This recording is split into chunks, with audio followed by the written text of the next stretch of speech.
करीब रात के 10 बजे समीर अपने ऑफिस से घर के लिए निकलता है। वो अपनी बाइक को तेज रफ्तार में चलाता हुआ एक सुनसान रास्ते के सामने जा रुकता है। तो मीना मेरी जान ले लेगी। अगर मुझे घर जल्दी पहुंचना है तो इसी जंगल वाले रास्ते से मुझे जाना होगा। यही एक रास्ता है जो घर जाने के लिए शॉर्टकट है। ये क्या, मैंने तो अभी जंगल की ओर एक सुंदर सी लड़की को खड़े देखा था, पर अब वो वहां नहीं है। लगता है मेरा वहम होगा। अरे, तुम्हें तो मैंने अभी जंगल में देखा था, और तुम अचानक से मेरी बाइक पर कैसे आकर बैठ गई? क्यों, क्या हुआ? तुम्हें मेरा बाइक पर बैठना अच्छा नहीं लगा क्या? अरे नहीं, ऐसा नहीं है। अपने सामने भूत और चुड़ैल दिखाई देते हैं।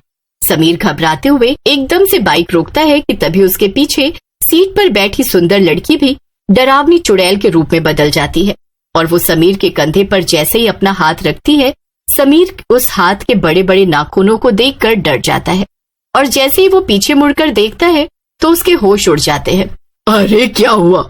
तुमने बाइक क्यों रोक दी? तुमने ही तो कहा था मुझे पकड़ कर बैठना। तुम एक चुड़ैल हो? मर गया रे। इसका मतलब लोग सही बोलते हैं कि ये रास्ता भूतों का रास्ता है, और मैं इसे मजाक समझ रहा था। अरे चुड़ैल जी देखो, मेरा घर बस आने ही वाला है, प्लीज मुझे जाने दो। अगर मैं घर लेट पहुंचा ना तो मेरी बीवी मेरा भर्ता बना देगी। अरे बाप रे, ये भूत और चुड़ैल तो मेरी ही ओर बढ़ रहे हैं। लगता है यहाँ तो भूतों की पूरी फैमिली है। चुड़ैल जी मुझे माफ कर दो, मैंने आपसे जो भी बोला वो भूल जाओ और मुझे जाने दो। चुड़ैल हंसते हुए बोलती है, ऐसे कैसे छोड़ दूं? पहले मैं तुझसे जरा चिपक लूं, चिपक कर तेरा सारा खून चूस लूं, फिर आएगा चिपकने का असली मजा। फिर सभी चुड़ैल और भूत समीर को घेर लेते हैं और उसे बड़ी ही बेरहमी से मार डालते हैं। समीर की मौत के 2 दिन बाद रात के समय एक ऑटो वाला अपने ऑटो में एक लड़की को बिठा कर ले जा रहा होता है कि तभी वो अचानक से अपना ऑटो उसी भूतों के रास्ते की तरफ घुमा लेता है और उस रास्ते की ओर चल पड़ता है। ऑटो में बैठी लड़की मंजुल एकदम से चिल्लाते हुए ऑटो वाले से बोलती है, ओ भैया, तुम्हारा दिमाग तो ठीक है? मुझे गली नंबर 3 में जाना है और आप मुझे कहाँ ले जा रहे हो?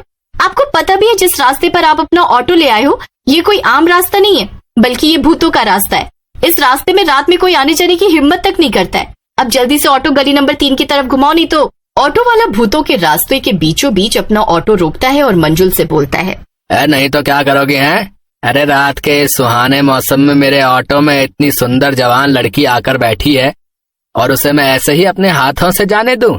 और पागल लड़की, भूत वूत कुछ नहीं होता, सब मन घड़ंत कहानियां हैं। मैं जानता हूँ मेरी रानी, तो ये सब मुझसे बचने के लिए कह रही है, पर मैं तेरी बातों में नहीं आऊंगा। ऐसा बोलकर ऑटो वाला मंजुल को छेड़ने लगता है। अरे तुम जैसे गंदे लोगों की वजह से आज लड़कियां घरों से बाहर अकेले आ जा नहीं सकती। मंजुल अपना हाथ छुड़ाकर जैसे ही भागने लगती है कि तभी उसके सामने कई भूत और चुड़ैल आ जाते हैं। हे भगवान, आगे कुआं तो पीछे खाइए, क्या करूं मैं, कहाँ जाऊं मैं? भूत और चुड़ैल जोर जोर से हंसते हुए बोलते हैं,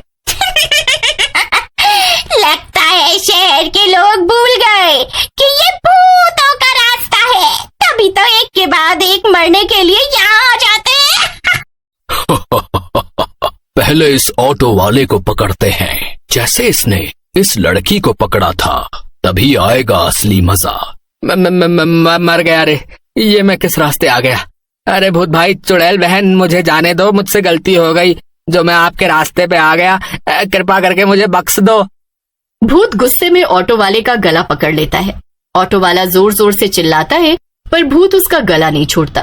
मार डालो इस कमीने को, मार डालो। मासूम लड़कियों को सुनसान रास्ते पर ले जाकर उनके साथ बदतमीजी करता है, उन्हें छेड़ता है। ऐसे लोगों को तो मार देना ही अच्छा है।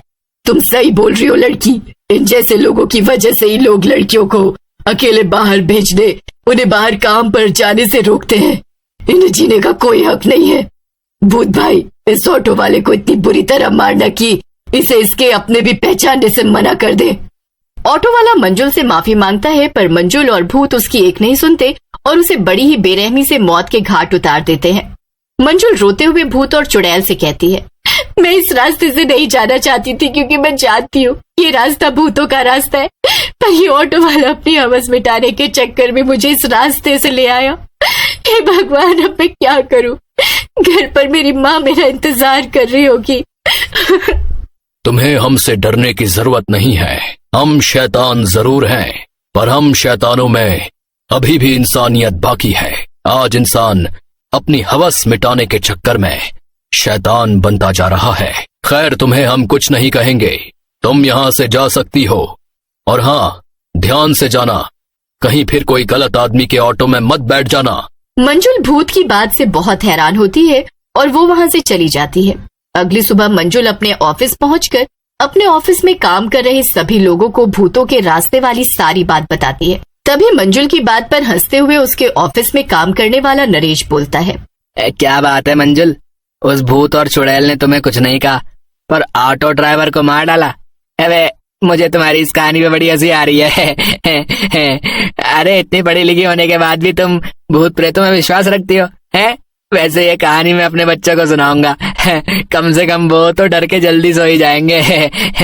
वैसे भूतों के रास्ते के बारे में मैंने बहुत सुना है कि जो भी रात के समय वहां से गुजरता है वो वापस नहीं आता, इसीलिए लोग डर से दिन में भी वहां से नहीं निकलते हैं। पर मुझे भी यार ये सब बातें बकवास सी लगती हैं। और मंजुल, तुम्हारी इन बातों पर तो अब मुझे भी हंसी आने लगी है। तुम दोनों को मेरी बातों पर हंसी आ रही है ना, और तुम्हें लगता है मैं तुम्हें भूत चुड़ैल की झूठी कहानी सुना रही हूँ? तो आज रात तुम क्यों नहीं उस रास्ते से घर चले जाते? वैसे भी वो रास्ता घर जाने के लिए सबसे शॉर्टकट है। रात होते ही जीवा और नरेश भूतों के रास्ते पर जाने के लिए तैयार हो जाते हैं। वे दोनों जैसे ही बाइक पर बैठते हैं तो मंजुल उन्हें बोलती है, जीवा और नरेश, मुझे तुम्हारे लिए डर लग रहा है। प्लीज मैंने जो तुम दोनों से कहा है उस पर यकीन करो और उस रास्ते पर मत जाओ। मगर जीवा और नरेश मंजुल की एक नहीं सुनते और भूतों के रास्ते पर चले जाते हैं। जैसे ही वो उस रास्ते पर पहुंचते हैं तो जोर जोर से हवाएं चलने लगती हैं। नरेश अपनी बाइक रोकता है और अपनी बाइक के पीछे बैठे जीवा से बोलता है, जीवा, इस रास्ते के दोनों ओर कितना घना जंगल है, नहीं? नरेश ऐसे बोल ही रहा था कि तभी उसे जंगल में एक सुंदर लड़की दिखाई देती है। नरेश खुश होते हुए जीवा से बोलता है, भाई जीवा, इस भूतों के रास्ते पर मुझे भूत तो नहीं दिखे पर एक अप्सरा जरूर नजर आ रही है। जरा जंगल की ओर देख, वो कैसे मुझे देखकर मुस्कुरा रही है यार।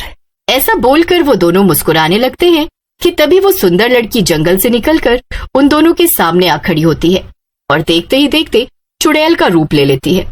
तभी सामने कुछ और भूत भी आते दिखाई देते हैं। जीवा और नरेश भाग पाते कि तभी चुड़ैल नरेश का और एक भूत जीवा का गला पकड़ लेते हैं। अपना डर कायम रखने के लिए और कोई हमारे रास्ते पर हमें परेशान न कर सके, इसके लिए हम इन दोनों को बुरी तरह से मारकर इनकी लाशों को बाहर पेड़ पर टांग देते हैं। भूत भाई, तुमने कल एक लड़की को सही सलामत इस रास्ते से बाहर जाने दिया था, प्लीज हमें भी जाने दो।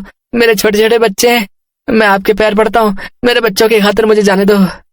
चुड़ैल और भूत जीवा और नरेश की एक नहीं सुनते और उन्हें बड़ी ही बेरहमी से मारकर उनके शव को पेड़ से लटका देते हैं। सुबह होते ही जो भी उनके शव को देखता है उनके होश उड़ जाते हैं। कुछ ही देर में पुलिस वहां आती है और उनके शव पेड़ से उतारकर एम्बुलेंस से हॉस्पिटल रवाना कर देती है और उस भूतों के रास्ते पर बड़ा सा बोर्ड लगा देती है जिस पर साफ साफ लिखा था कि ये रास्ता भूतों का है, इसलिए कोई भी इस रास्ते से ना जाए। धन्यवाद। उस दिन के बाद से कोई भी उस रास्ते की तरफ नहीं भटका।